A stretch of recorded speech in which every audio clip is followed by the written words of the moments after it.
Vous êtes un enfant et il vous abuse de la manière la plus sadique qu'il soit. À qui raconter ça?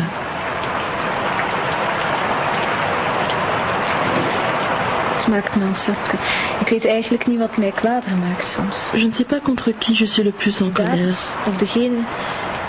Les criminels ou bien la justice et la police qui sont au courant et qui pourtant ne font rien.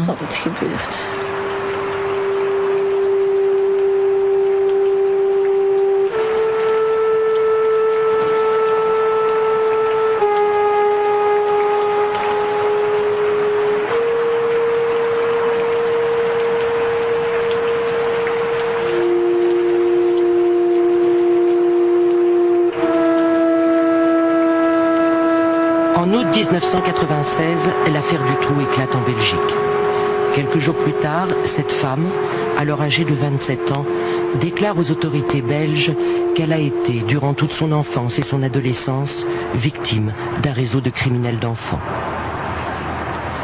Son témoignage va déclencher une violente polémique dans le pays. Certains la tiennent pour folle, mythomane, d'autres pensent que ce témoignage, trop dangereux, a été étouffé.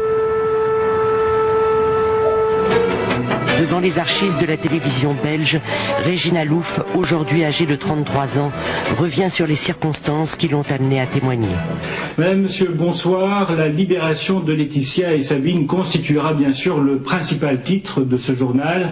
Les kidnappeurs avaient été arrêtés au début de la semaine déjà. Il s'agit de Marc Dutroux, un récidiviste, de sa compagne et d'un complice. Mais de suite, les images très émouvantes de la libération des deux jeunes filles et des retrouvailles avec leurs proches, Joanne Montet. Hier soir, vers minuit 30, Sabine Dardenne retrouve son domicile de Quin, près de Tournai. Les retrouvailles sont poignantes après 2 mois et demi de séparation.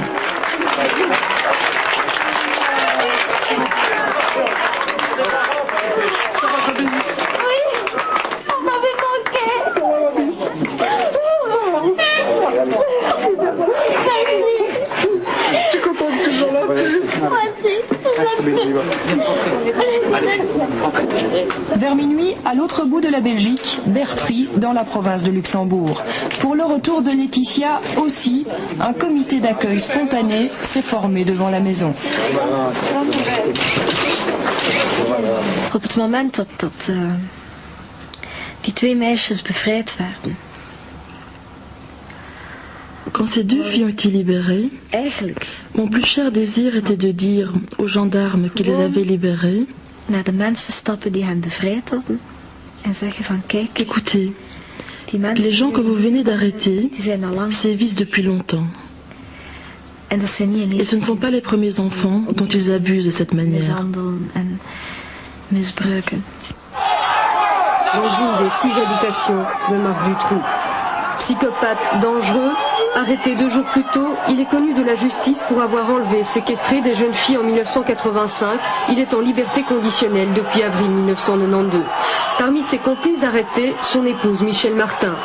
En tegelijkertijd herken ik Marc Dutroux. J'ai reconnu Marc Dutroux et ce fut le 2e grand choc, parce qu'il était étroitement lié à mon ancienne vie. Les pelleteuses découvrent à Saint-la-Bouissière, derrière une des propriétés de Marc Dutroux, les corps de 2 enfants. Julie et Mélissa avaient 8 ans lorsqu'elles ont été enlevées à Grasse-Sologne le 24 juin 1995. Elles ont survécu plusieurs mois avant de mourir de faim. C'est à Jumet, dans une des propriétés de Dutroux, que l'on retrouvera les corps d'Anne et Effieux, enterrés sous une dalle de béton à 2 mètres sous terre. Les premières images des caches sont diffusées. Tout le monde sait à présent quel a été le calvaire de Sabine, Laetitia, Julie, Mélissa, Anne et Effieux. À Neuchâteau, les inculpations se multiplient. De 3 inculpés, on passe à 4, avec ceux. Les premières images des caches sont diffusées. Tout le monde sait à présent quel a été le calvaire de Sabine, Laetitia, Julie, Mélissa, Anne et Effieux. À Neuchâteau, les inculpations se multiplient. De 3 inculpés, on passe à 4. Avec celui qu'on croit être la tête pensante de la bande, l'intermédiaire entre Dutroux et les clients d'un réseau de pédophilie, Michel Nioul. Voor mij dat was een god. Pour moi, Nioul c'était un dieu. C'était quelqu'un d'intouchable. Et tout d'un coup, je le voyais avec des menottes sortant du palais de justice. C'était énorme. Voor mij was Marc altijd een randfiguur geweest. Marc Dutroux était un personnage secondaire.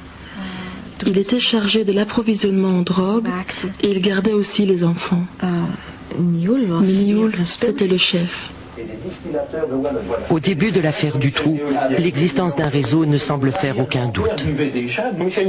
Nioul s'est patiemment tissé un réseau de relations à de multiples niveaux, politiques et autres. Animateur de radio, chargé de relations publiques, conseiller lors de campagnes électorales, on le verra même présider une confrérie folklorique où l'on retrouve aussi les gérants d'un bien curieux bistrot d'Etterbeek.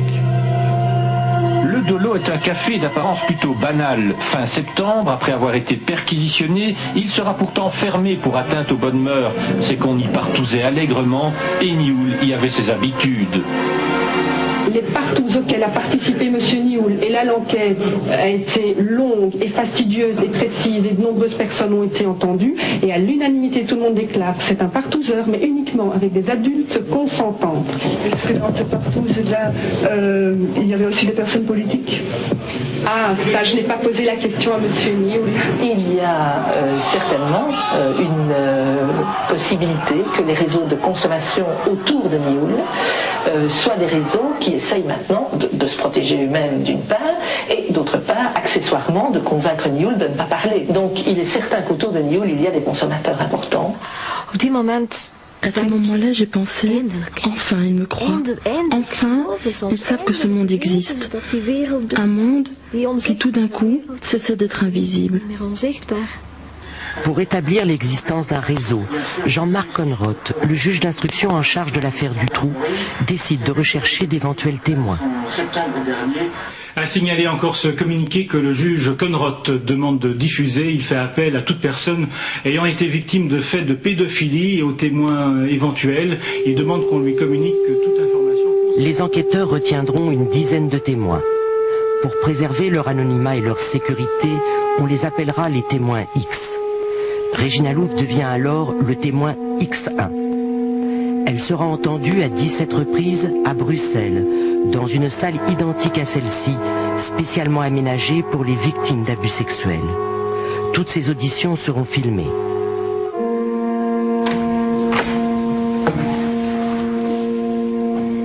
Au début, Madame Louf, pour moi, elle était hésitante. Et c'était comme elle voulait en finir assez vite de ces auditions. Je ne sais pas, elle avait été en thérapie, elle était en thérapie, et au début j'avais l'impression que elle nous prenait pour des thérapeutes, quoi, qu'elle pouvait donner son histoire, mais en matière de thérapie. Nous, on était des policiers et on avait besoin de détails. On a un travail à faire pour une justice. Et quand on a un témoin, il faut des déclarations, il faut des détails, il faut tout. X1 commence par le récit de son enfance. Jusqu'à 11 ans, elle vit chez sa grand-mère à Knokke, une station balnéaire de la côte belge. On m'a confié à ma grand-mère à Knokke parce que j'étais soi-disant un enfant difficile. On me disait que tout était de ma faute. Depuis que je suis née, on m'a appris que j'étais une putain. Je devais être formée afin d'être une enfant qu'on pouvait abuser. Vous pensez que c'était déjà programmé? Oui. Oui, c'est quelque chose qui se transmettait dans ma famille de génération en génération. Ma grand-mère avait déjà forcé ma mère à faire des choses sexuelles avec des hommes. Souvent, Madame Louf, elle s'enfermait dans le silence. Et même un silence qui pouvait durer 1 heure et demie, où il fallait pas continuer à poser des questions, qu'il fallait la laisser revenir à soi-même. Mijn grootmoeder was een vrouw van heel weinig woorden. Zij zei eigenlijk... Ma grand-mère parlait très peu. Dat was eigenlijk het grote psychologische drama. Je devais tout comprendre, tout sentir par moi-même. Bijvoorbeeld op een bepaald moment heeft zij... À une époque, en utilisant une bouteille de limonade, elle m'a appris comment on faisait une fellation à un homme. Een briefflesje, een limonadeflesje. Zij had een heleboel eigenlijk... Elle avait un tas de méthodes différentes pour me faire obéir. Ijskoude douches bijvoorbeeld. Parfois, elle me déshabillait et me plongeait dans un bain glacé pendant de longues minutes. Echt ijskoud water, minutenlang. De eerste keer dat ze mij meegaf aan La première fois qu'elle m'a livré à un homme, elle m'avait attaché sur un lit. En als die man naar Quand l'homme est monté dans la chambre, elle est restée à côté du lit. Eigenlijk zei ze voortdurend tegen mij van... Ensuite, elle me faisait des reproches. Tu t'es laissé faire, tu t'es laissé toucher, tu es vraiment sale, tu es méchante. Et quand je pleurais, ou quand je criais, elle me battait. Il ne fallait pas réagir ou dire que ça n'existait pas. J'avais déjà fait connaissance de ça dans des autres enquêtes, aussi sur la pédophilie. J'avais vu les photos, j'avais vu à quoi l'être humain était capable. Les viols sur enfants de quelques mois. Ik herinner mij dat ik ongeveer... Je me souviens que je voyais environ 3 à 4 clients par jour. Je rentrais de l'école à midi pour manger et il y avait déjà un client. Quand je rentrais à 4 heures, il y en avait d'autres. Et pendant les vacances, ça n'arrêtait pas. Après une audition de Madame Louf, je peux vous assurer, ça vibre sur dans votre tête. Hein, et ça vous prend quand même quelques jours avant vous êtes revenu la personne que vous étiez avant.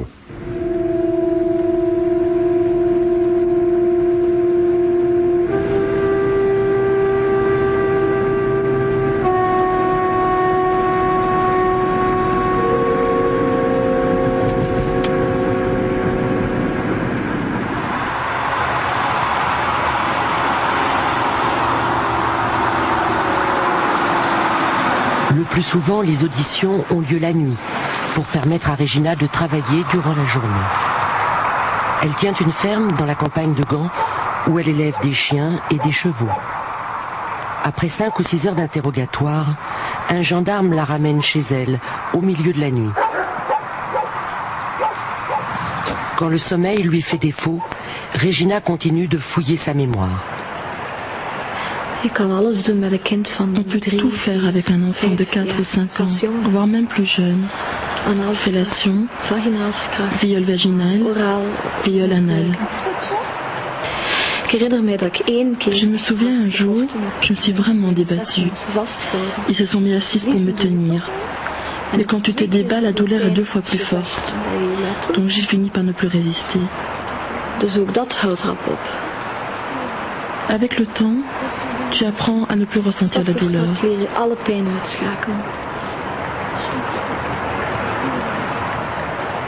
Là, vous nous parlez d'une douleur intense. Et pourtant, vous avez un visage toujours souriant. Oui. Pleurer, montrer ma peur, ce sont des choses qu'on m'a désapprises. Au moment les plus pénibles, je devais sourire parce qu'il y avait des caméras et des appareils photo. Parce que l'homme qui m'abusait n'avait pas envie de voir ma peur.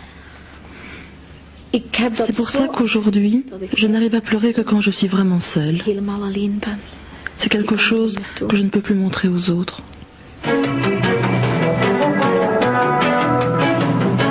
2 mois après l'arrestation de Marc Dutroux, le juge Conrot, véritable héros depuis qu'il a sauvé Sabine et Laetitia, est dessaisi de l'enquête, au motif qu'il a participé à un repas de solidarité avec les familles des victimes.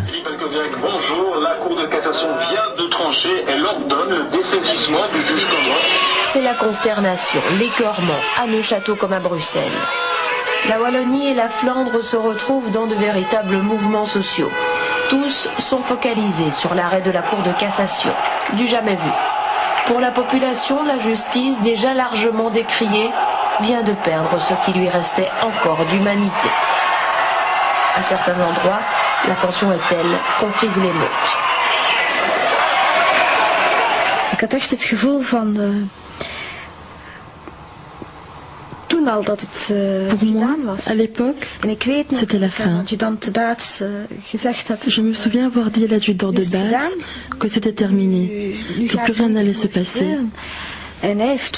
Il m'a répondu, pas du tout, on continue. Mais pour moi, c'était la fin. C'était vraiment un sale coup.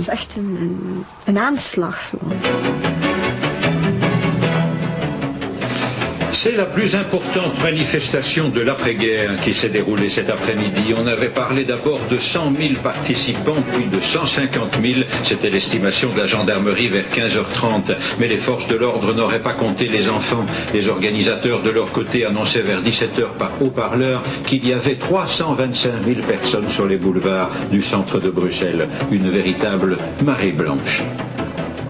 Het waren twee parallele werelden. C'était deux mondes parallèles qui se heurtaient.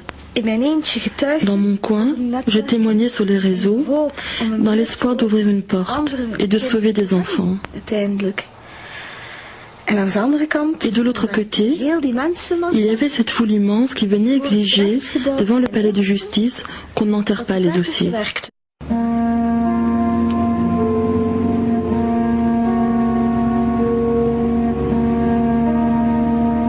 Malgré le dessaisissement du juge Conrod, l'enquête de l'équipe de Batz et les auditions de Regina Louf se poursuivent sous la direction d'un nouveau juge d'instruction. J'avais une équipe d'enquête qui travaillait sur les auditions dès qu'ils étaient fraîchement mis sur papier et qui allait sur le terrain.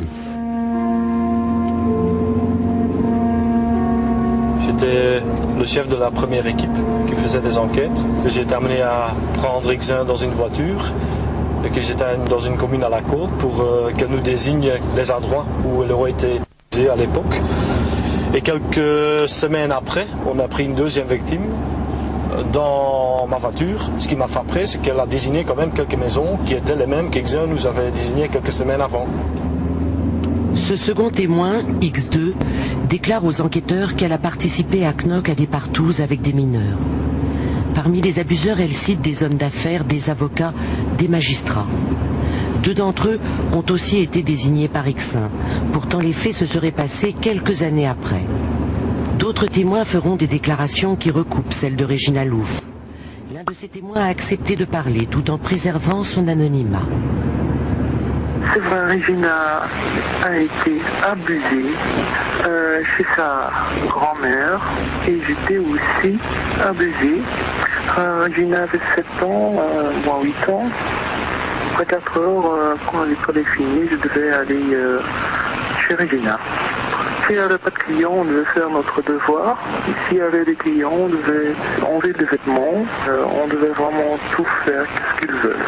La grand-mère avait un livre. Tous les noms de clients étaient marqués. Qu'est-ce qu'ils ont donné comme l'argent. Parfois même, vous avez été emmené à l'extérieur de la maison? Oui, oui. Pour aller dans une grande maison, une villa. Il y avait une genre de fête entre femmes et hommes.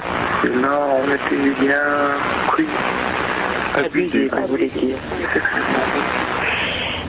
Vous avez tout raconté aux policiers? Oui, tout. Vous avez donné tous les noms? J'ai tout donné les noms. Est-ce que vous savez si Regina a parlé à quelqu'un? Elle a raconté à la maîtresse de classe. Je pense que j'étais devenue dangereuse, oui. Dangereuse dans la mesure où je m'étais mise tout à coup à raconter des faits extrêmement graves.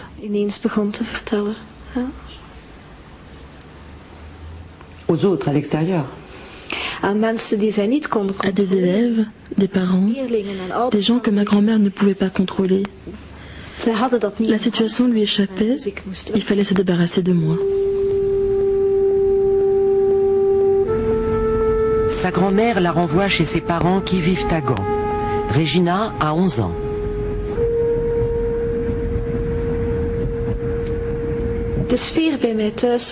L'ambiance à la maison frôlait la solitude absolue. Ma mère ne me disait ni bonjour, ni bonsoir. Je n'ai jamais eu droit aux bisous, ni aux câlins. En 1979, ma mère était employée, mon père ouvrier. Ma mère apprenait à l'époque à toiletter les chiens pour se mettre à son compte. Elle allait à son travail et quand elle rentrait le soir, elle oubliait complètement qu'il y avait un enfant à la maison.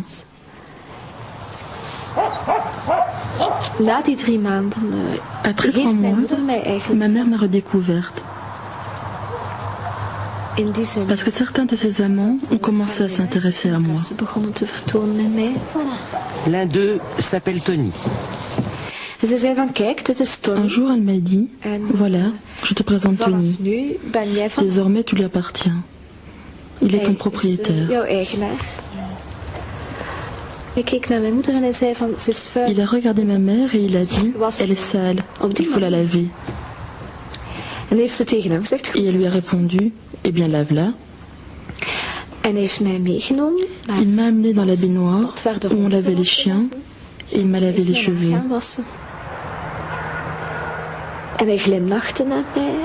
Il me souriait et il me demandait s'il ne me faisait pas mal.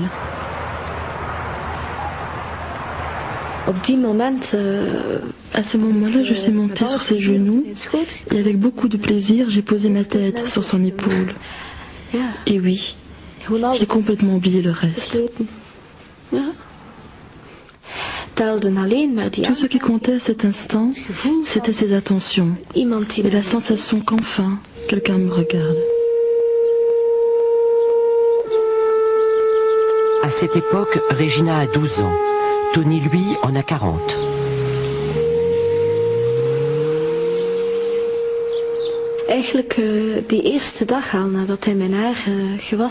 Le premier jour, il m'a emmené au cinéma.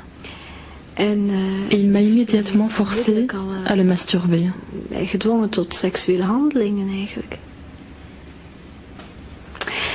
Ça a été comme une douche froide. La première fois qu'il m'a prêté un homme, c'était à une fête, à Gand.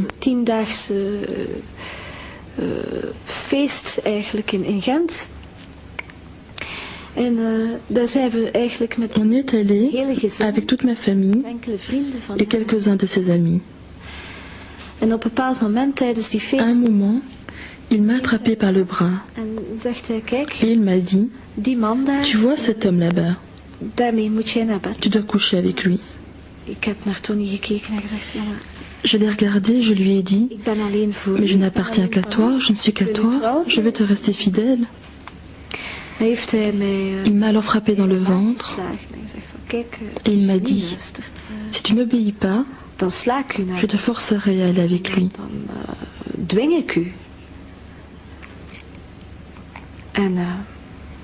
Uiteindelijk.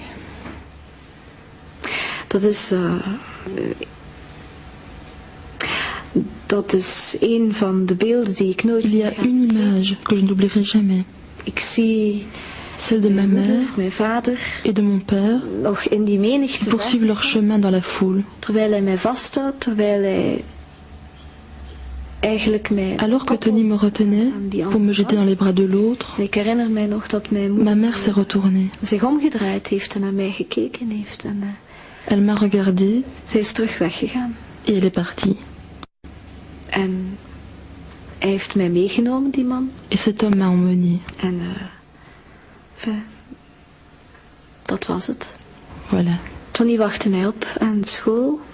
Tony m'attendait à la sortie de l'école et il m'emmenait dans des maisons où il y avait des partouzes et où on faisait des films.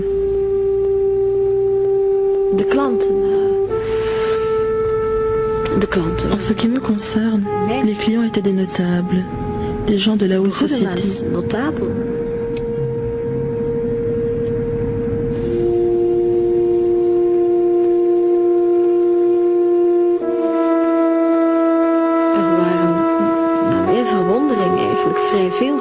À ma grande surprise, il y avait énormément de femmes impliquées, moins nombreuses que les hommes, mais bien plus cruelles.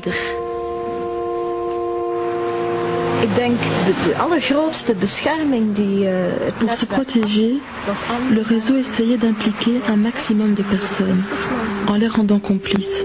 On choisissait ceux qui avaient des situations utiles.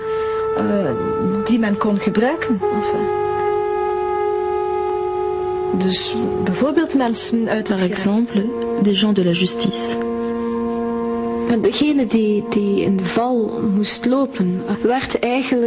Celui qu'on devait piéger était emmené à une réception, un simple dîner, où les apéritifs, le vin, le champagne coulaient à flot. En nadat hij eigenlijk vrij dronken was. Une fois qu'il était suffisamment saoul, on lui disait « Viens, on va dans une villa où il y a des prostituées. » En uiteindelijk kwam hij daar en inderdaad, daar liepen il y allait, rond van. Et là il trouvait des prostituées de 18 ans, 19 ans. Il les prenait sur ses genoux, il buvait avec elles, puis on le faisait monter à l'étage, où l'attendait une surprise.